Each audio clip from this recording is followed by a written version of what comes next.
نحمده ونصلي على رسوله الكريم أما بعد فأعوذ بالله من الشيطان الرجيم بسم الله الرحمن الرحيم قال الله تبارك وتعالى فاسألوا أهل الذكر إن كنتم لا تعلمون صدق الله العظيم. محترم مسلمانانو، تاسو دا خبرې واورئ، زه بیا تاسو ته د دې نه پسې څو خبرې کوم.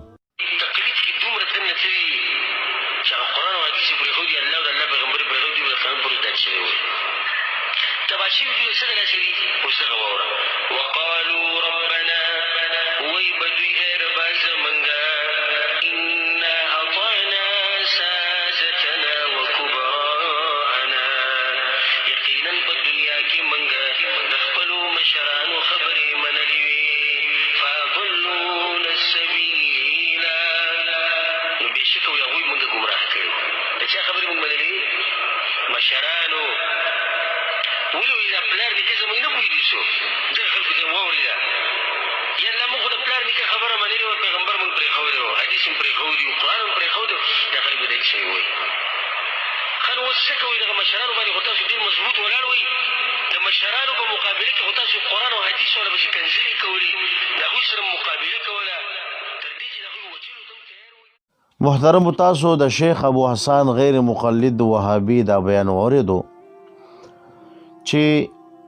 دا به دې کې وایي چې دا خلک به تقلید کې دومره دننه شوي دي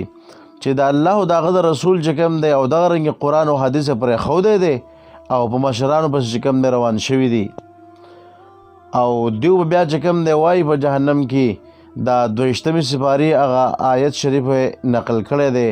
وقالوا ربنا إنا أطعنا سادتنا وكبراءنا فأضلونا السبيلا. وی دیو به وایي چې ای زمونږ ربه، مونږ چې کوم دی د خپل مشرانو پیروي کړې وه او د هغې تقلید هم کړی و، نو هغوی چې کوم دی مونږ ګمراه کړي وو. نو محترمو، دا آیت شریف چې کوم دی دی خو دا پټ کړی دی په مقلدینو باندې، لکه څوک چې د ائمه اربعو تقلید کوي په هغې پټ کړی دی. حالانکې محترمو دا ډېر زیات ظلم او زیاتی کړی دی، په دې کې دجل کړی دی او زه تاسو ته چې کوم دی د دې دا دجل د دې دا ظلم او زیاتی چې کوم دی اوس ښکاره کوم. اول نمبر خبر خدا دا په دې آیت شریف کې چې کوم دی د الله او د هغه د رسول په مقابله کې د تقلید ذکر دی چې څوک د الله او د هغه د رسول تقلید پرېږدي او د هغه په مقابله کې یعنې د هغه د الله او د هغه د رسول چې کوم دی په هغه پسې روانېدل پرېږدي او د هغې په مقابله کې د بل چا چې کوم تقلید شروع کړي، نو یقینا په دې آیت شریف کې دا ذکر دی او مونږ د ائمه اربعو چې کوم تقلید کوو نو مونږ د الله او د هغه د رسول په مقابله کې نه کوو، بلکې د هغوی په پیروي کې چې کوم دی مونږ په قرآن او په حدیث باندې عمل کوو. نو یو خو چې کوم دی دلته دا دجل کړی دی. دویم نمبر، دلته چې کوم دی په دې آیت شریف کې دا تقلیدي مضموم چې کوم دی ذکر دی، تقلیدي مضموم ذکر دی، د تقلید محمود ذکر نشته دی او تقلید مضموم چې کوم د ښکار خبر د هغې د خو مونږ وایو چې دا غلط دی. دریم نمبر، دلته دا غیر مجتهد د تقلید ذکر دی چې یو انسان راولږي په غیر مجتهد پسې روان شي، ځکه چې د کافرانو چې کوم هغه پلار نیکو مشرانو او غیر مجتهدینو او دوی د هغوی تقلید کوو او موږ چې کوم تقلید کوو دا موږ د مجتهدینو کوو، د غیر مجتهدینو نه کوو.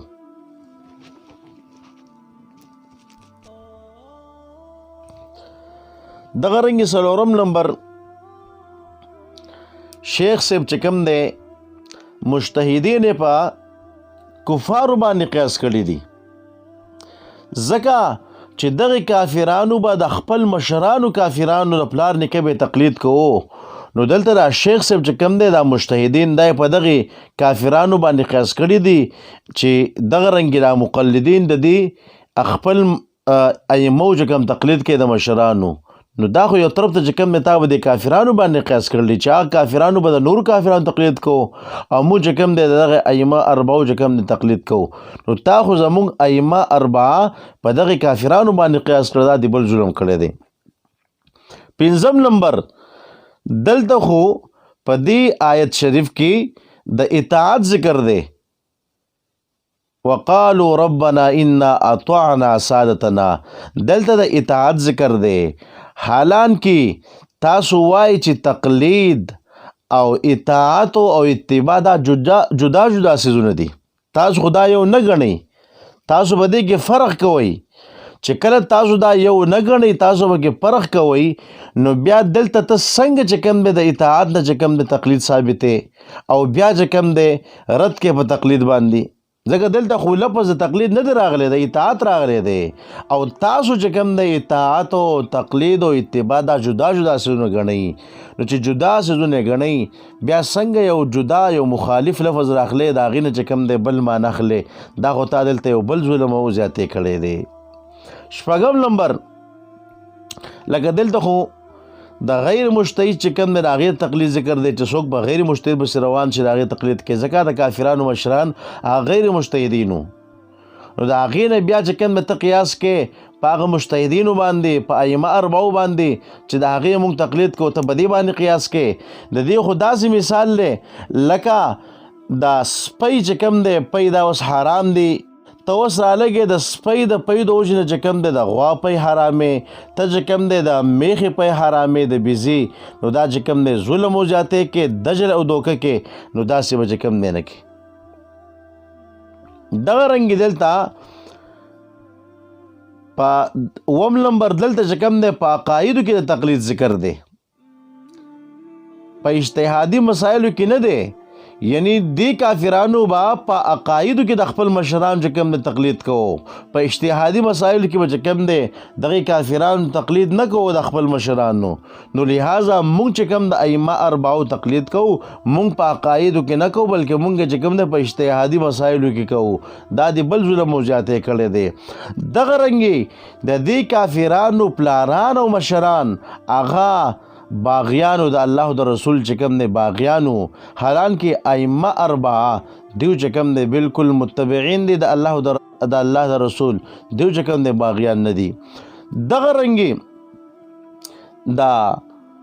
دغه کافران دا د اول درجه چې کوم دی بې عقله خلکو، د عقل نه خالي خلکو، او ائمه اربعه چې کوم دی دیو خو چې کوم دی ډېر زیات عقل والا خلک دی، دیو چې کوم دی د هغوی په شان دی بې عقله نه دي. دغه رنګې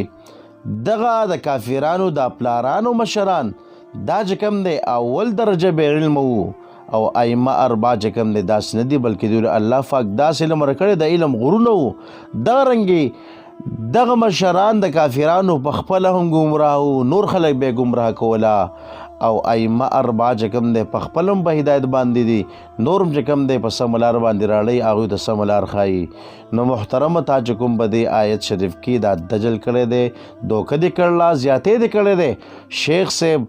خدای او رسول ته وګوره، دوکه مه کوه، په سعودي کې چې کوم دی ناست بس را خبرې کوه او بس خلک چې کوم دی تا ته موبایل نیولي یو څه بل څه درته نیولي او بس طالب چې کوم د خپل مفاد تا حاصلېږي، ستا چې کوم مقاصد د هغه پوره کېږي، داسې دوکه مه کوه، د الله پاک نه ویرېږه، داسې ظلم او زیاتې مه کوه. په دې آیت شریف کې تا چې کوم دا ظلم زیاتې کړی دی هغه ما تا ته وړاندې کو، تا ته یې په ګوته کو، اوس ستا خوښه ده چې څه کې هغه کوه. نو زما چې کوم دی تاسو ټول مسلمان ته درخواست دی